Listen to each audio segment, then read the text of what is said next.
Okay, well, welcome. I think we'll get started. I'm Gillian McGuire. I'm a grants associate in the grants office at the Minnesota Historical Society. This presentation, the last time I did it, I don't know, I think it took 20 or 30 minutes to get through the slides, and then we'll have some time for questions. My colleague, John Fulton, is here. He's also in the grants office. So one of us will be able to answer your questions. And then Ryan is also here. Ryan, say your last name again. I swear I was paying attention, but I don't remember. I want to make sure I get it right. Ryan Machi. Machi. Okay. Yeah. I was going to say almost that. Machi. So Ryan is a new colleague in our office, so he can answer some questions, or John and I can, or we can put you in touch with other people. So in our office, depending on what your questions are, if you don't have any at the moment, but you want to talk later, any of that. So I'm going to get started. This is our webinar that we call First Steps Towards a Grant. Let me make sure I've got my clicker in the right place. Okay. So this is what we're going to talk about, basically 3 bullet points. We're going to talk about the grant programs. You know, when we say that you are applying for a grant, the first things you need to do are you need to make sure that your organization is eligible to apply and that your project is eligible. So those are the 2 most important things. Then we're going to talk briefly about how to register.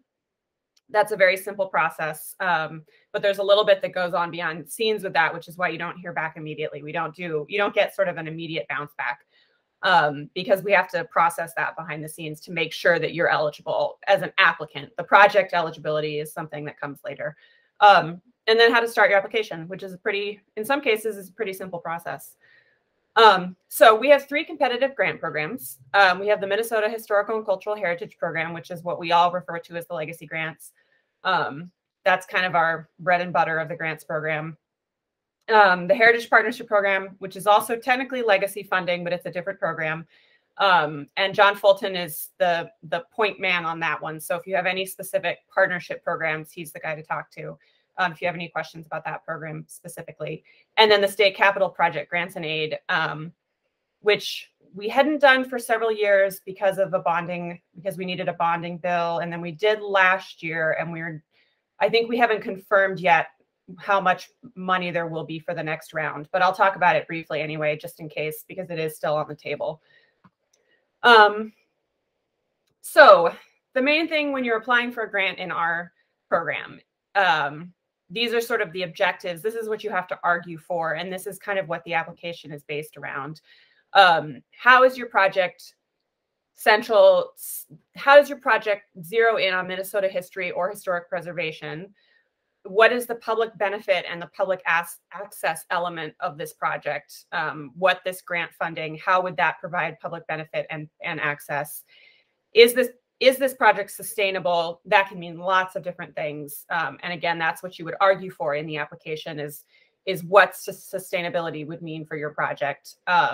And does it meet applicable professional standards? So one of our main jobs in the grants office and the Heritage Preservation Department overall is making sure that these projects meet professional standards. And again, that means different things for different fields. And as we'll see, our grant program touches on many different fields within history and historic preservation. So the public benefit and access element, the small scale of that is that your project, the results of your project need to be publicly available in some way. There's different ways, again, to describe that. If it's an archive, you need to say that you're a repository, you have hours for researchers and the public to visit. Or it could be that you're a building that you want to restore, that's a historic building in your community, and it's going to be a community center or it's going to have some kind of public use.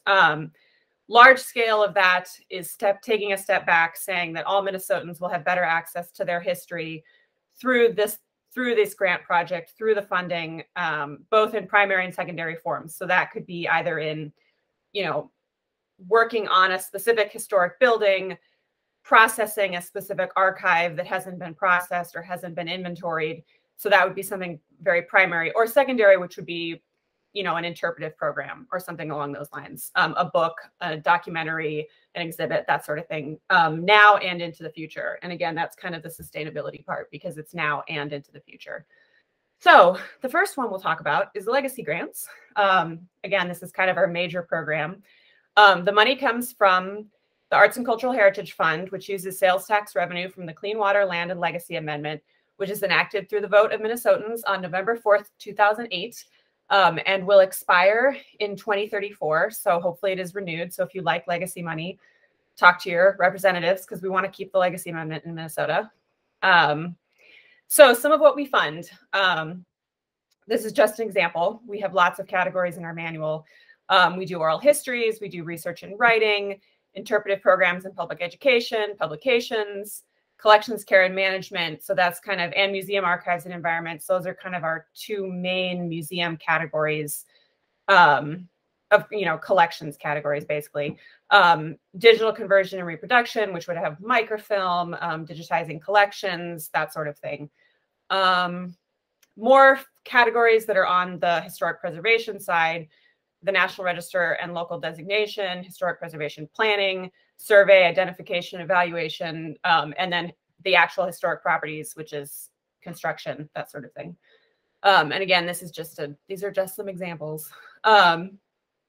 So then also within the legacy program, we have a subcategory of that, which are the structured grants. And the best thing to remember with structured, I had some sort of memory device for this, and I can't remember what it is now, so I guess it wasn't a good one. But it was, simple. Structured equals simple. That's what it was. When I first started here, I was very confused by what did structured grant mean? What was that language?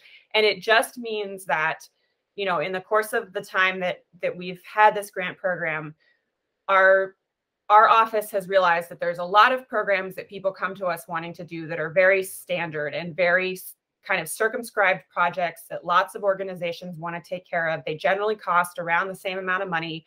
When the applications come in, we need to know some very basic things, but they're just very straightforward projects. So those are structured. So they're very simple. The application is actually different for this. It's much shorter. It doesn't have quite as many things that you have to answer. And this is just some examples of some of those really straightforward programs. Developing a disaster plan. That's a very standard thing that museums and interpretive organizations have if they have a collection. So that's something very easy to kind of say, this is what we want to do. We want to hire someone to come in and do this for us. And then it'll fit, usually, almost always it would fit within the amount of a small grant, which is $10,000 or less. The same with long-range preservation planning. Again, that's very standard. That's a standard process. The National Register property evaluation is a very standard kind of process. So if you're looking for one of those, and again, this isn't even all of them. I didn't even list all of them. I think there's 13 or 14 now. They're in our manual. Maybe not that many, but there's quite a few. And they're listed in our manual. So you can find those and see if the project you want to do is one of those straightforward things. And again, those are always small grants. So they're 4 times a year, but I'll get to that. So this is what we talk about when we talk about organizational eligibility. So I said at the beginning that your organization has to be eligible and your project has to be eligible. So for your organization to be eligible to apply in Minnesota, you have to have a formal 501c3 nonprofit in Minnesota, or you have to be a unit of state or local government. You have to be a federally recognized tribe or an educational institution. And then cooperative projects is, if you have questions about those, you can ask us because we can talk you through them. They're more about working and non-eligible entity working with an eligible entity in a very specific way. So there's a lot of rules for that. But it is something that's possible in certain circumstances. Do I have a slide? No. So I wanted to explain the formal 501c3 nonprofit really quickly, because that is what generally involves religious institutions, because religious institutions are eligible to apply. Especially, we have a lot of historic church buildings that are eligible for grants. They have to be formal 501c3 nonprofits. In the US, all religious institutions are automatically 501c3 nonprofits. But in order to be eligible for our program, you have to have applied to get formal recognition for that, which means that you would have the paperwork for that from the IRS. Or you can be a subordinate organization through a parent church, but that's something else that is a kind of an official process, and you have to be able to show us the paperwork related to that.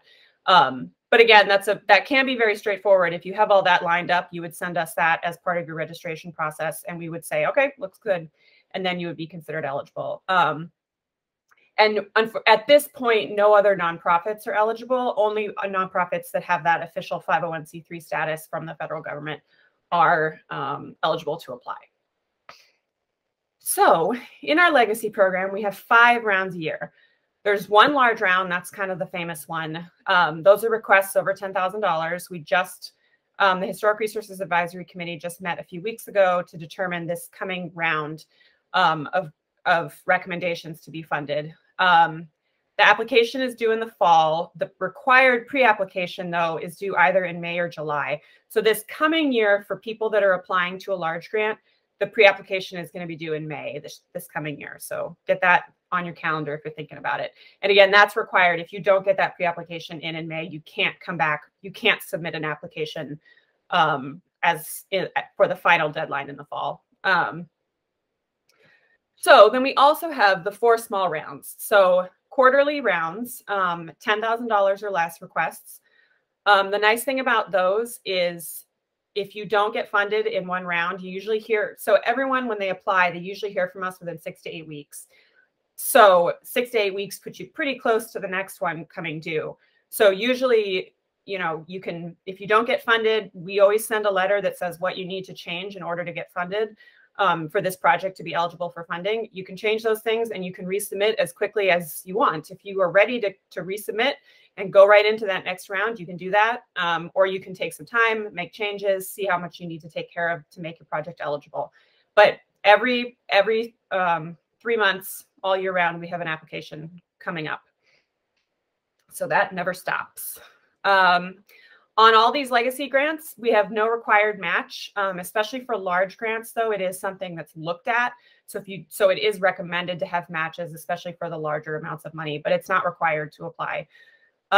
We generally have between $4 and $6 million total for all 5 rounds to give out. And we usually get, I think we added this up a couple months ago, approximately 350 applications every year for these 5 legacy rounds total. And that results in usually about 200 to 250 grants, legacy grants going out of our office every year. And that's what our team administers.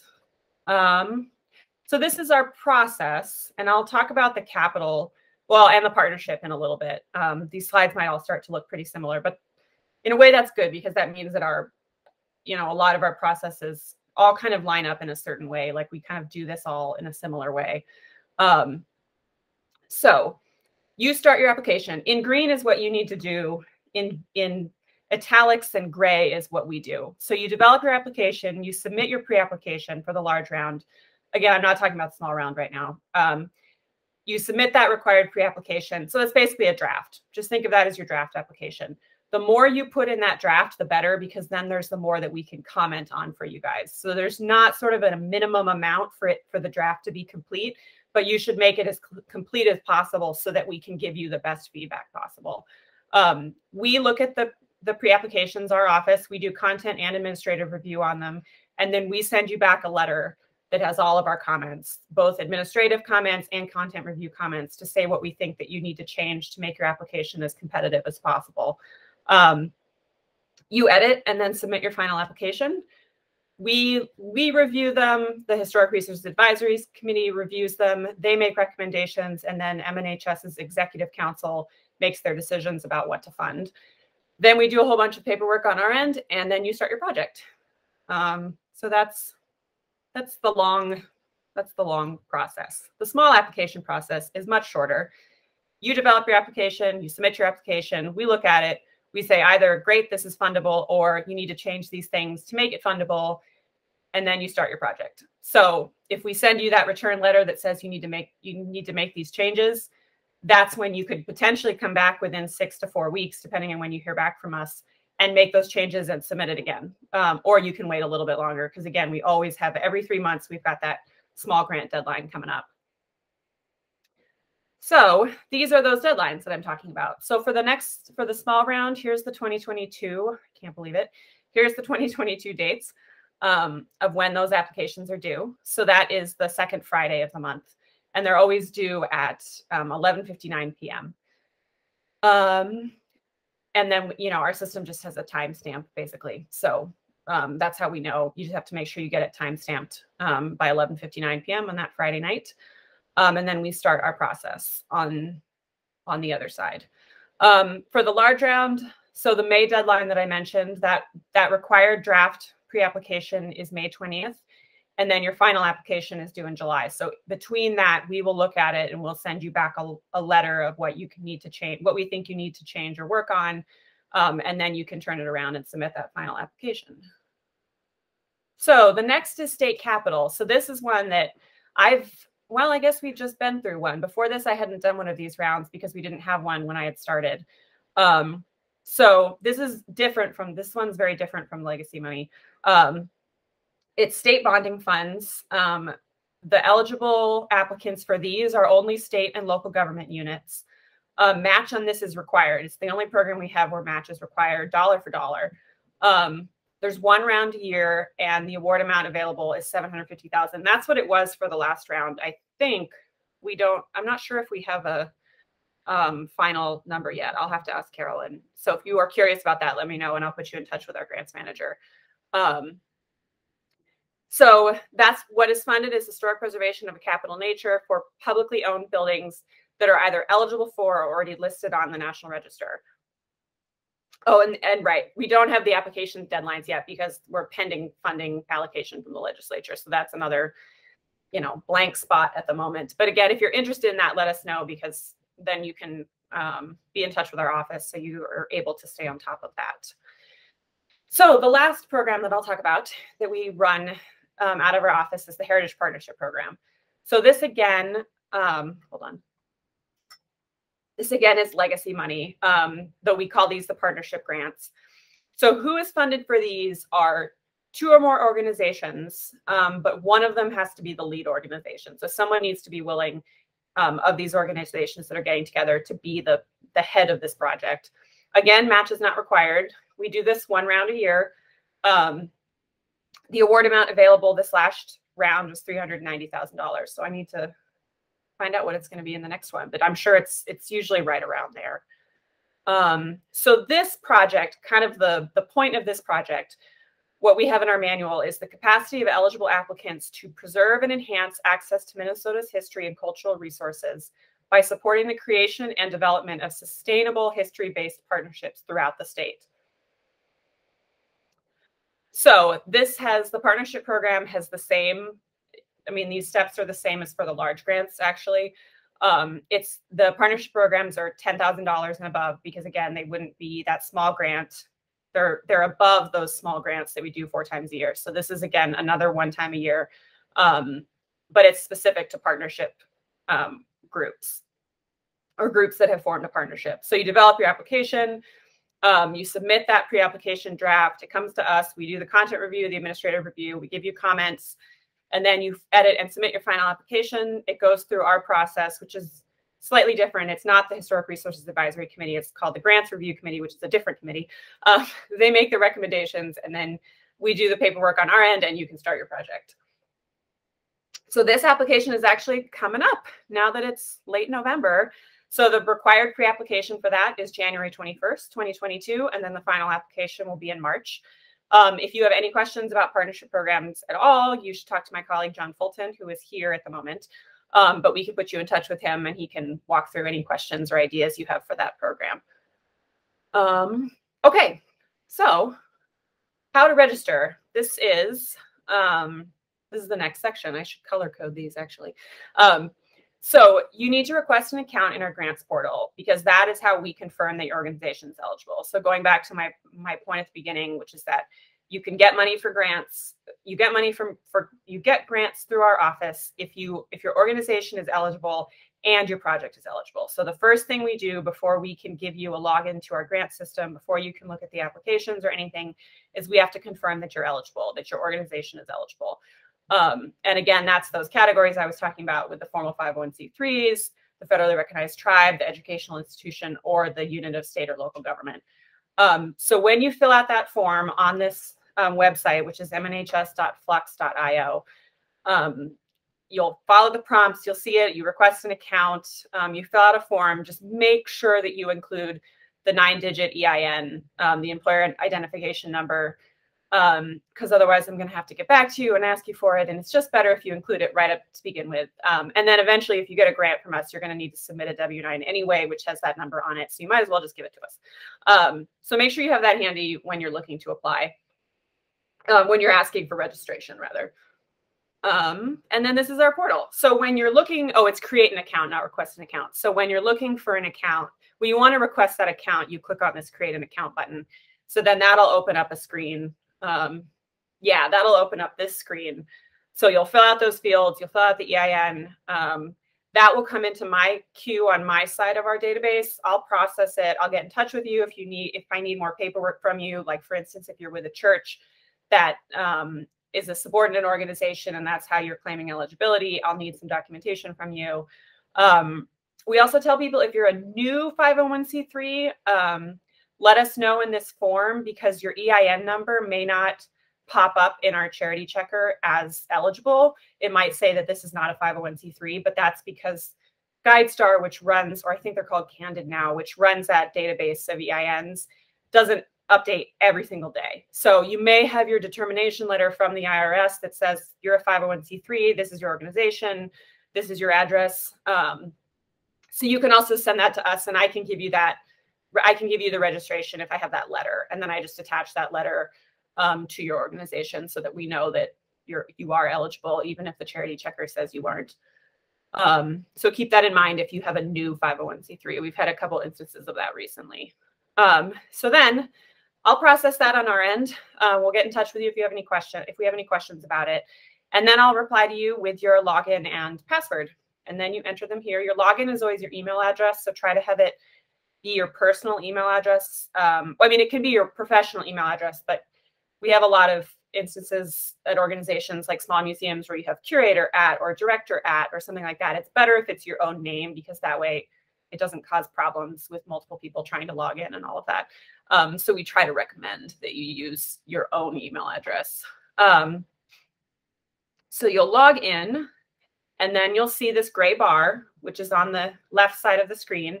So this is where we say, this is where you get started on these applications I was just talking about. So apply for legacy grant is if you are, maybe if I do it, here, I'm looking at the wrong screen. Okay, so apply for legacy grant is here. So that is the large round that I was talking about, the once a year, or the small grants, the 4 rounds a year, except for the structured grants. The structured grants, I really need a decision tree. I'm going to make a decision tree for the next time I do this.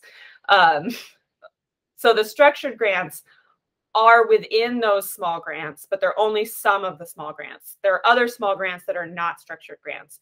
But if you have one of those really straightforward, simple projects that's listed in our manual, I gave a couple examples of them, those are structured. So the reason that it's a different tab on here, a different box to click on, is because that's a different application. And it has far fewer questions. And it's a lot more straightforward of an application. Though not to scare you, I think our applications are overall pretty straightforward. Structured grants are even shorter. So again, if you're at all confused about this, let me know, reach out, email grants@mnhs.org. We can explain it. I know it is a little confusing. If you're looking at the partnership grants, so that deadline coming up in January for the pre-application for the partnerships, that is apply for Heritage Partnership Grant, and then also State Capital is the last one. And then you apply. And then that'll bring up a whole screen. We recommend that people use Chrome when you're applying. I think that maybe some of the other browsers are better than they used to be, but we still recommend that people use Chrome. Flux is the name of the program. It seems to agree with Chrome the most. So that'll open up your application. It doesn't save automatically. You have to click save, but you don't have to do it all at once. You can save and come back to it. If you have multiple people that request accounts and come into our system, you can put up to 3 people on one grant application. So that means that all 3 of you could edit the grants. So I know that, when people fill out applications, often, one person in the office has this job, they have to fill out these questions. Someone else has to fill out the budget questions. So that's possible. That's something you can do as long as those people are listed. And again, they would all have to ask individually for logins, and then we would process that and send it to you. So this is my last slide. So if you have any questions, get ready. So the main thing that we always tell people, the two main things we tell people are these two things in bold: start early and don't get discouraged. For start early, so the closer that we get to the deadlines, our office gets busier and busier with people asking questions, which is great. That's the whole point. We want to help. And we want to be able to offer you lots of follow-up assistance. That's really one of the best parts of our jobs, is how much we get to work with people to help them figure out how to make these projects the strongest that they can and the most fundable that they can. But we get spread very thin in the last few weeks before a deadline with all of those applications coming in. So the earlier that you can ask the questions, the better. And then that way we can, really have a dialogue. And we're always happy to do meetings. We've done lots of these video meetings. We do phone calls. I think we have done some in-person meetings recently, obviously very few compared to what we used to, but that's also a thing. So any of those options are available to you. And then don't get discouraged. A lot of times we return applications because there's just one or two little things that has to be changed. And we don't want you to just sort of, give up or go find funding somewhere else. I mean, that's fine, but we'd rather a lot of these, we really want to fund them, but sometimes we just need you to change one or two things. Sometimes we need you to change more than that in order to make it an eligible project. But that's all stuff that's possible. And that's stuff that we can walk through you with. And if it isn't one of us in the grants office, it would be someone in the local history services department, which does content review with us. So you would get to talk to one or more of us about all of those questions. So the best way to get in touch with us is to email us at grants@mnhs.org. This is the main one. And those of us in the grants office, so that's myself, John Fulton, who's here, Melinda Hutchinson, and Carolyn Buser every day. We all check that account regularly and get back to you if you have questions, or forward your email to someone more specific to answer a question. So instead of having to remember any of our specific names or email addresses, just remember grants@mnhs.org. That's where you'll get probably the fastest answer. And then look at the grants manual. I guess you can't click on these links because it's not a clickable slide. So this is our grants manual. You can do what I do every time you want to look at the grants manual, which is that you go to Google and type in MNHS grants manual, and then it'll come up. So you can look at the manual that way. There's lots of other information on our website. We tried to have it organized by kind of the phase of the project that you might be in, where you're at as you come into this. So there's lots of information there. Again, you can always ask us questions at grants@mnhs.org. And then I have to put in a plug for Local History News, which is our e-newsletter, which usually goes out every week. It's been on break for the last 2 weeks, but it's coming back. Let's see, what's today? Thursday. It's coming back next Wednesday. And that has lots of great news about all over the state, history news all over the state. It includes job listings. It includes announcements for cool webinars like this one, and lots of other events and things that our office and MNHS does. So with that, I will take a breath for the first time in 30 minutes and see if anyone has any questions. And you can either put it in the chat or feel free to unmute yourself and ask, whichever you're more comfortable with. Hello, can you hear me? Yeah. Okay. Yep. So my name is Mitch Nelson. I'm with United Protestant Church in Morgan Park, Duluth. Okay. And I've been in contact with your office and doing emails. So I got questions to kind of make sure I'm going about the process right. Mm-hmm. And I was kind of advised to do the structured National Register of Property evaluation first. Okay. Now, is that a grant in itself? So is that kind of my first step? And then when I do this application, the porthole and all that, that is the first grant I'm applying for. Does that sound right? Yeah, right. And that's one of the structured grants. And, So that's a structured grant. Okay. Let me see if I can go back to those structured. It's a structured grant. Okay. And then when I find consultants and get appraisals from them, that kind of gets submitted in with this application. Yeah, so you could submit that as part of your procurement documentation. So for any grant over $5,000, you have to conduct procurement. That's Okay. part of the grant. That's part of the grant guidelines that we follow that the state determines. And And it's talked about in our manual. It can be very simple, especially at the lower end. Once you get up to the much larger projects, like the construction projects, procurement has more rules. But it's pretty basic for this level. So you would do that. You would talk to those consultants, and then you can either tell us that that's your plan in your application, or you would already do it and tell us how you did it. John Fulton, am I being clear on that? Is there anything you want to add to that? No, you got that right. Okay. The only thing I would add is like, yeah, it sounds like the sequence that I mean, obviously you want to get your church on the National Register ultimately. And so, yes, getting the evaluation first is the best place to start. Mm-hmm. And once you finish that evaluation project, the SHPO will get the results, and they will send you back a letter telling you that, based on what the study found, whether the building looks like it's going to be eligible to be on the National Register. And once you get that letter saying it looks like it's eligible, then you can come back to us and apply to do the nomination. And a lot of the work for the nomination has already been done by the evaluation, mm-hmm. but there's some very detailed writing that has to happen for the nomination. And, like I say, you can get a grant to do that too. And then hopefully at the end of that, that nomination will go before the state board that makes the recommendation. And then, whatever the recommendation is will go before the Park Service people who ultimately will determine National Register status. Okay, thank you, John. Yeah, and that answered my next question. So that most of that work will, if everything is going okay, will go forward. Do you typically just kind of stick with that one consultant then, and they'll go ahead and help prepare the property evaluation, the second part? I don't know. Do people usually do that, John? I'm trying to think of some examples. I mean, there's no reason you wouldn't unless you had an issue. Yeah, I agree. Mm-hmm.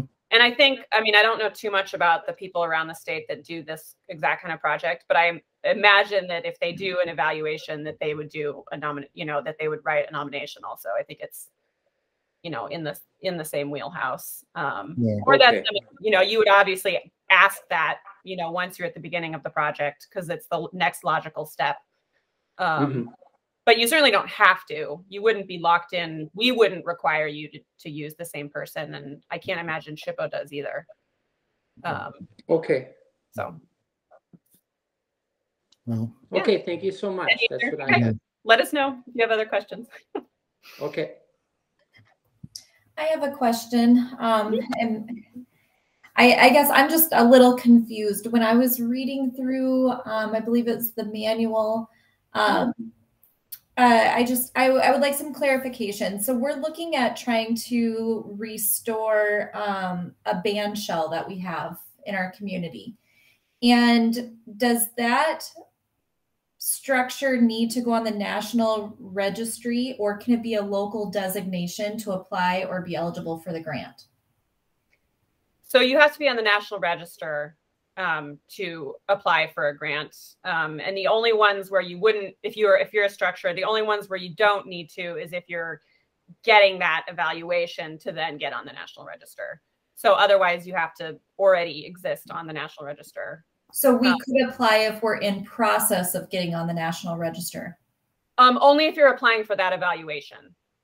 Okay. So our first step would be, we would have to do the grant to apply for the National Register property evaluation, and then we could move forward in later grants for the structure itself. Yeah, if you do actually finish the process of getting on the National Register. Okay. So, yeah, there's there's several steps, but that is how, that's happened many times. We've seen that, people do those first couple steps. Eventually they do get on the National Register, and then you can proceed with the rest of, if you have other projects related to the structure after that. Okay, perfect. Thank you. Yeah. And are you with the City of Marshall or? Yes. Okay. Yep. Okay. I see Marshall Community Services. I wasn't sure if that was an organization or part of a town or something. Okay. Yep. We're with the city. Great. Thank you for coming to our webinar. Anyone else have any other questions? Or else we can. And this recording will go up on our website at some point. I know we're recording it. So also if you have colleagues, if you want to, send it to anyone who would be working on the project with you, we'll have this on our website. We also have several other webinars posted on our website. And then we do these every month on Thursday, and they're different topics. Every quarterly, we do this same first steps towards a grant kind of initial informational webinar. But then in between those, my colleagues do specific topics, special interest topics related to the grants program. So you can always come hang out with us on Thursday afternoon, the third Thursday of the month. Anything else? Should I wrap it up? Yep. Okay, great. Well, thank you everyone for coming. And again, email us at grants@mnhs.org if you have any other questions.